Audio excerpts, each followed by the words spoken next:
Good morning to you as you look at a nice shot with the skyline in the background, and it looks like the canal for you on downtown Indy. Good morning to you and happy Wednesday. Getting your Wednesday started off with some Brooks and Dunn because their tickets actually go on sale on Friday morning. Yep. They'll be here in April, so right now you're just stuck with Brooks, Moffitt.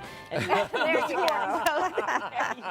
I like it. We'll take it for sure. And honey, by the way, April 3rd is the concert at Cambridge Fieldhouse. You get on the computer. Let's go. Yeah. We need a couple of tickets for that show. That'll be a great show. A lot of people will be interested in. Well, hey, we are still enjoying our summer-like weather here, but a little chilly in the morning, and then we warm up dramatically in the afternoon. Really dramatic. That's a good word because, folks, we're going to hit 90 today, which is unbelievable when you consider that, we were talking, is there a possibility of frost late last week? And now up we go. This will be the hottest day of the week. In fact, already we're looking at a cool morning. This is one of those weird days, folks, when you certainly need long sleeves as you start your day out, but not really in the afternoon. 61 here, but it's only 49 at the home of the Eagles in Zionsville. At the Crawfordsville Municipal Airport, 49. It's 50 in Greenfield, 53 in Martinsville. Noblesville is at 52, and Kokomo at 51 this morning.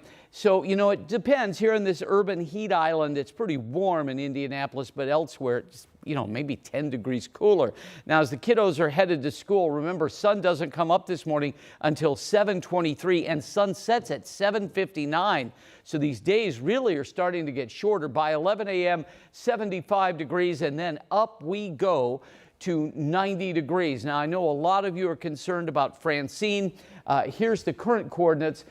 Category 1 hurricane still south of Louisiana. 2 p.m. today, 100-mile-per-hour winds as this approaches the coast. And look at this, a deep area of low pressure by Friday that could threaten to bring us at least some rain on Friday and then a chance during the weekend. We'll break that down for you more in just a bit. Speaking of breakdown, there have been a lot of brake lights this morning on the east side, Lindsay. Yes, there has been, and that's due to an earlier incident that's still closing 2 travel lanes of I-70 eastbound. This is in between Franklin and Post Road as you approach that Post Road exit. Investigation is still ongoing, so the scene has not cleared. And as we start to get closer to that peak morning rush hour, with these 2 travel lanes still blocked, I anticipate there to be a backup that will continue to build. So at this point, we are still in the red if you're traveling I-70 eastbound in between the 465 junction and Post Road. Also from that ramp on 465 northbound to I-70 eastbound. All right, thanks so much. And now to that breaking news we're following for you here at 6. We have new information about a house fire that we've been covering since about 4 this morning. So we're now learning that the house fire on the city's southeast side appears to have been started accidentally. Firefighters say that they improperly discarded smoking materials, and that's what started the fire there. So right now, 2 firefighters are recovering after that roof collapsed on them while they were battling that house fire. One of those firefighters is said to have pretty serious injuries. We also know 2 adults and 2 children and 2 dogs were in the house at the time. We can tell you they were able to get out safely. This morning, they are staying with neighbors. And we are also told that a nearby home right next door did also receive some damage from this fire. That family says they are thankful, though, for one of their dogs who actually alerted them to the fire so they could get out. Well, many people use rideshare apps like Uber to run errands or get to and from work. Now a man is under arrest connected to a murder of a woman he was giving a rideshare to. Yeah, it's a terrifying story for a lot of people. Her name is 30-year-old Shanti Dennis. She was allegedly killed and left in a field just feet away from her home. Matthew Foltz is live this morning with more on a crime that police have called disgusting and disturbing. Good morning, Matthew. Yeah, good morning to you both. This is certainly a terrifying and sad story. Police telling us that they have arrested 29-year-old Francisco Valadez in the connection murder to Shanti Dixon. Now, officers say Dixon's body was found on Sunday. She was naked in a wooded area along Wagner Lane near East Raymond and Sherman Drive. She was found with gunshot wounds and pronounced dead at the scene. According to court documents, Dixon ordered an Uber after she got off work around 3:30 Sunday morning. Police say Valadez gave investigators conflicting statements before admitting to shooting Dixon in the head while he was trying to have sex with her in the back of his car. Police also say he claims that Dixon made him mad with something that she said before shooting her. Women, you have a right to exist in this community safely, and you have a right to use these ride shares safely. Trust yourself. And those are some tips from IMPD when it comes to, getting in rideshare apps. Meanwhile, Valadez is under arrest on a preliminary charge. Investigators are also asking anyone who may have come in contact with him through Uber or another rideshare service to reach out to them.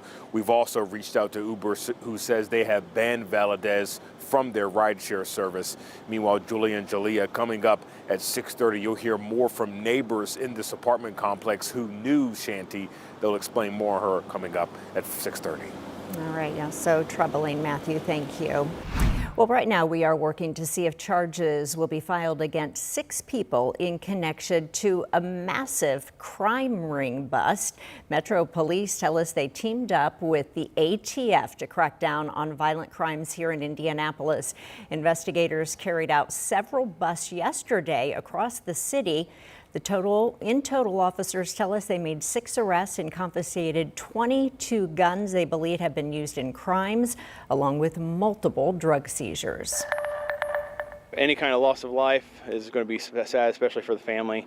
But we're here to make sure we get a thorough investigation to be able to give them some closure and assist the FAA with determining a causation of the crash. Well, this morning, the FAA investigating yet another small plane crash, this one in Henry County, leaving 1 person dead. This happened yesterday afternoon at a private landing strip near the intersection of US 36 and North County Road 200 West. This morning, we know 85-year-old David Province of Middletown was the only person on board. Right now, Indiana State Police say for an unknown reason that plane crashed shortly after taking off. It is the second plane crash we've reported this week. Another plane crashed near Anderson, killing 4 people on board who were flying in from Iowa. The FAA is also a part of that investigation. Well, this morning we're getting new insight into a court filing that could ultimately delay the Delphi murders trial. So we shared this update with you yesterday right here on 13 Sunrise that Richard Allen's defense team wants the State Court of Appeals to overturn 2 of the judge's rulings before that trial is supposed to start in just 5 weeks. Allen is charged with killing Abby Williams and Libby German in 2017.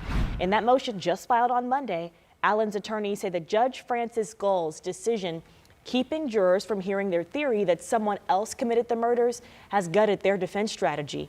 The defense also wants the appeals court to reverse the judge's decision to allow Allen's alleged confessions to be heard in court.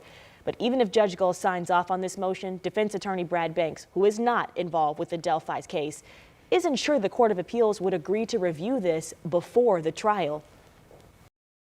Historically, they would not agree to even hear it. They would say you have to wait till after trial and then you can do that as a normal appeal. So here's what we know right now and what's next. It could be more than a month before the judge rules on this motion, and the trial is set to begin in October.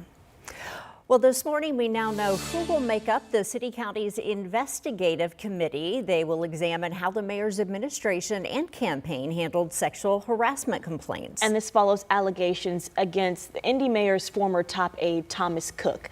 Sia New Yorker is here in studio to explain these new developments. Good morning, Sia. Good morning, ladies. Yes, this committee is made up of 5 Democrats and 2 Republicans, and they'll dig into how Mayor Hogshead's administration handled sexual harassment complaints.